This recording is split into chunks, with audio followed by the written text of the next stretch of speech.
celebrate Tuesdays. Your questions answered from the lived experience and intuitive perspective of an autism mom. I am your host, Ebony, and I am the mom of a 20-year-old with autism and several other diagnoses.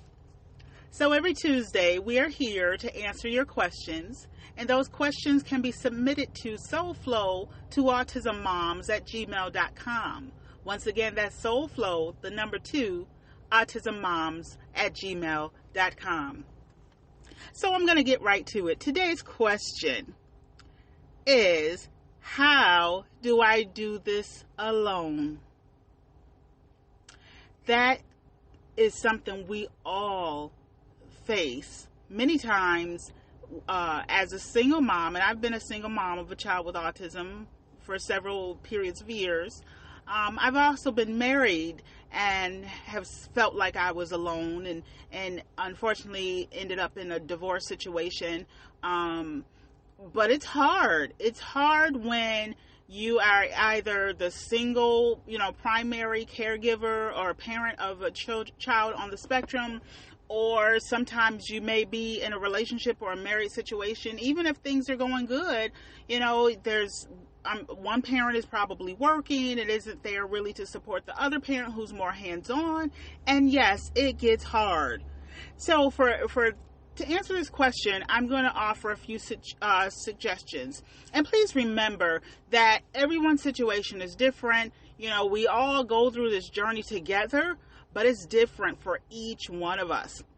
And the suggestions that I offer is just to get you to open up and kind of think about what would help and apply for your situation and your family lifestyle and structure. So the first suggestion that I have, how can you do this alone? I know that many of you are aware that I often refer to the inner source, inner strength, the resilience that we have, and having that interconnection. Well, that is very difficult itself to do, to reach within and to pull on that strength, because we are human beings. We are here not in isolation, not in the emotional, spiritual sense of things, and obviously this time with COVID and pandemic, physically we are kind of somewhat in isolation.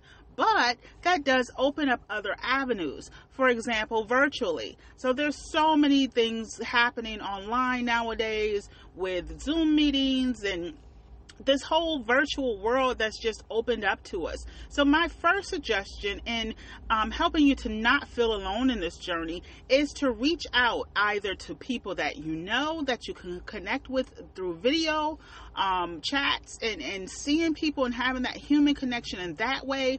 I know too often from firsthand experience that sometimes friendships kind of drift apart if the friend doesn't experience autism life firsthand. They may not understand. They want to be the friend, but they don't understand how autism life, is challenging and what that experience is. So sometimes our friendships drift away. So I would suggest to find online groups. I mean, there's support groups all over for parents of children on the spectrum and elder caregivers. There's tons of support groups, and sometimes that's helpful to people. Sometimes it's, listening to one another's stories, and you kind of get some strength and encouragement from that. But there's also all kinds of groups online, whether it's Facebook, whether it's whatever. I belong to a lot of different groups online. Well, not a lot, a handful. Let me make that correction.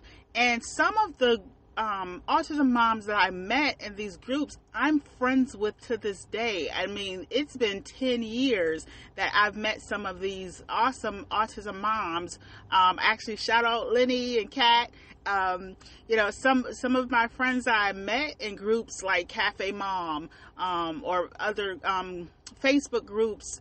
There's just been plenty, and I made that connection, and you have to be cautious with that, of course, because not everyone is going to, even with the autism life, is not going to be relatable, and your values may not, line up.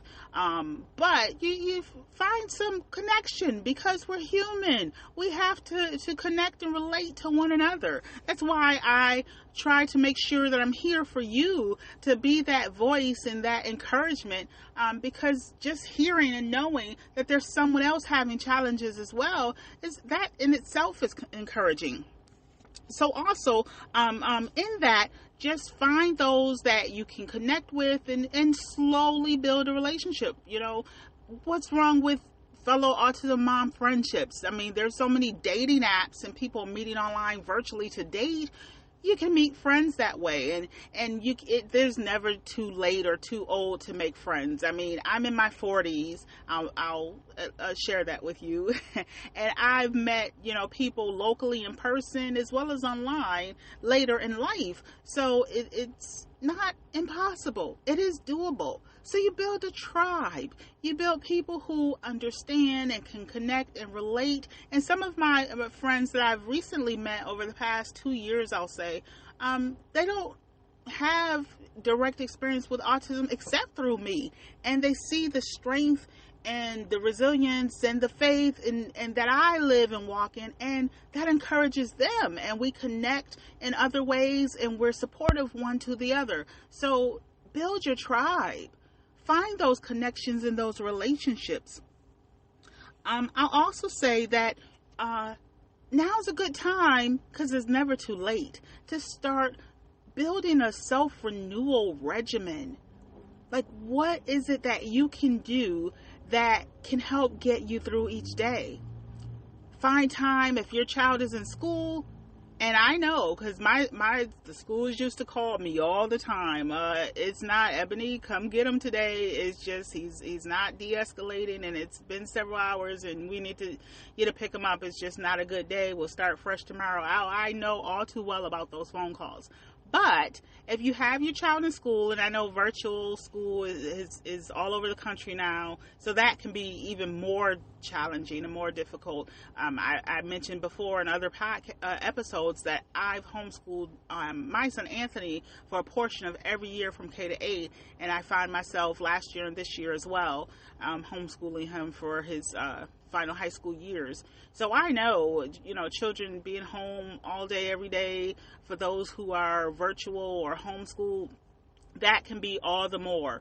But if they're having lunch or taking a nap, or it's the end of the day after bath time, find some time, 5 minutes, 2 minutes, 15 seconds. My episode, Deep Breath Word Encouragement, on this podcast channel, it'll take you through that, and all you have to do is listen to that episode. I won't give it away, and just, it can take 15 seconds while you're in the restroom. Just deep breath in, deep breath out, and think of your goals. Think of a word that describes who you are, not your title. See, I'm going into it now. I said I wasn't going to give it away, but I'm going into it. And it says for you to not focus on mom or career person or wife or, all the many hats we wear, chef and doctor and nurse, when we have to, Band-Aids and clean and kiss the boo-boos and all that good stuff. Don't think about the task that we do. Think about who you are. Think of a word to describe yourself. And as I'm sure you can be aware, my word is resilience. But get a word to describe, whether it's strength, whether it's light, whether it's peace. Think of a word to describe yourself, and hold that word sacred in your heart. And whenever things get difficult, even while you're in the restroom, take a deep breath in, hold it for 3 seconds, let it out loud and audibly for 3 seconds, and think of your word on your exhale. And that can be enough. If you have no other time, you have 15 seconds while you're in that restroom. And find ways, whether it's walking your dog and getting into your mind and just letting all the negative things flow out, and just think of that moment and that time you're walking your dog. Think about reading a page in a book that you've been trying to read. Don't try to read the whole book. Read a page. Just find something, whether it's candles or incense or light dimmers. Find a way to relax and have some semblance of peace. It doesn't have to be long. Just take those 15 seconds, and then 15 seconds more at another time, and then 15 seconds more somewhere else. And that's what will help you get through your days. I'll share this story with you. I believe I may have mentioned this on an episode prior, but I think it's relevant to this one as far as getting away and getting to those inner peace moments that you have to snatch up when you can. I understand, because my two children, my youngest is 20, they're a year apart. So when they were about maybe 5 and 4, or 3 and 4, or 5 and 6, somewhere around there, they would always interrupt me in the restroom. That's why I said take your 15 seconds in the restroom if you need to, because that was the one place I ended up creating to be a sanctuary for me. So I would tell them that they would have to wait until I'm done unless it was an emergency. Well, I then had to define to a 3 or 4-year-old and a 5 and 6-year-old what an emergency was. Whichever age, I'm not sure if they were 3 and 4 or 5 or 6. I didn't have 4 at that time. I was just saying as far as they were either 3 or 4, or maybe they were 5 or 6. But at whatever age it was, I had to explain to them. So unless the house is on fire, or unless you're bleeding and it won't stop, then mommy has to use the restroom. And when I'm done, then you can ask me your question. And they literally had to think about that. And I'm not suggesting that you do this. I'm not sure of how your family structure or the level of functioning of your children, but it worked for me. So I'm just sharing an example in hopes of getting you to think of ways that will work for you. And so they started to think, okay, I'm bleeding. It stopped. I can get a Band-Aid. Mom can give me a Band-Aid, and I'm okay. It took some time, but it got to that. Okay, the house is not on fire, so let me wait for mom to get out the bathroom. I mean, in their little minds, that's what it took. So we have to find ways to understand where our children are, what level they are, what will work for them, how it will, what they can understand in their minds, to give them just to have that time. And now I understand that there are many children, young adults who are on this spectrum, who we are caregivers for, who may have a less or lower level of understanding. And I understand, that has not been my personal experience, but I'm sure that in those moments, in those times when all of their needs are met, when they've been fed, they've had something to drink, they've been changed, and they're fresh and renewed physically, and they're settled for the moment, you can take 15 seconds when you go take that quick potty break, and you can find a way to tap into yourself and think of that deep breath exercise. Think of reading a page in your book, your favorite book that you've been trying to get back to. Read just a page at a time, and it's okay. Those things throughout the day, every day. Find new ways. That's my challenge for you. Find new ways each and every day to do something for you. And I'm challenging you for 15 seconds every day, and even multiple times a day. Find a way to do something for yourself, because you are worthy and you are worth it.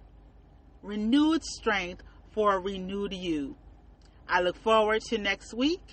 And I just would like to say before we go, I am going to have some other series that I'm going to be starting in the next several weeks. And I'm looking forward to opening that up There are going to be some things that I'm going to have for my patron-only members. So stay tuned, because I'm trying to broaden things, because I want to be available and open for as many people in as many ways that I can. So that's going to be up and coming in the future. And remember that email address to send your questions to: soulflow2autismmoms@gmail. That's soulflow, the number 2, autismmoms@gmail.com. We're transforming caregiver overwhelm to inner peace of mind. Autism better together. Elder caregivers empowered. You are worthy and you are worth it.